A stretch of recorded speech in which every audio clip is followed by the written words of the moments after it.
Isa sa mga treasure sign ng mga Hapon. Ginamit nila itong suso, no? So yan, pag mga ganito may sinyalis na mayroong gold bunker o tunneling system dito sa lugar. So titingnan natin kung anong meron. Pero ito yung magpapataas ng kilay ng ating mga ka-treasure hunter at saka sa mga ating mga manunood. Ay kita nyo yan, yung mga butas na yan, no, sa isang puno ng nyog. At yan, so yung nyog bata pa. Base sa aking dito ay 2013, no, nagsimula sila naglagay ng remarking nung pumunta dito yung mga ninja team 2013 at saka 2023. So ito yung mga bakas nila, ating i-remap, no, ating babasahin ang kanilang code na iniwan.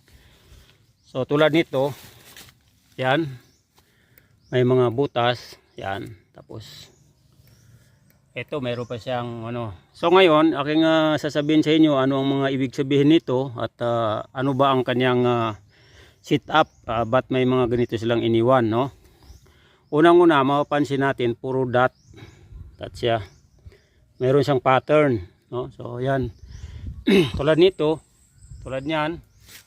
So ngayon, bali ang mangyari nito, ito ay isang treasure map nilagay sa puno ng nyog, no? Excuse me.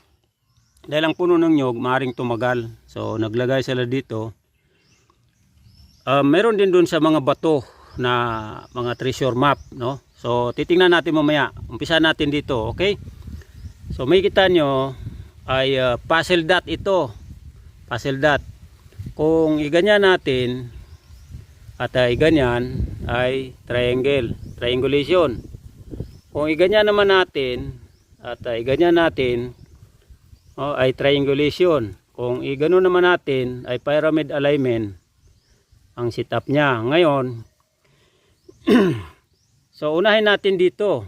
Una, 1, 2, 3. So ibig sabihin yan, nagrepresenta ng tatlong bato na naka-pyramid alignment dito sa lugar nito. Ayun, no. Yan. Meron siyang tatlong bato, no. So kung ito yung naka-pyramid alignment, no. Ito, yan, yun. So diretso yan. SOS alignment. So tatlo, yan yun. Ngayon babalik tayo doon.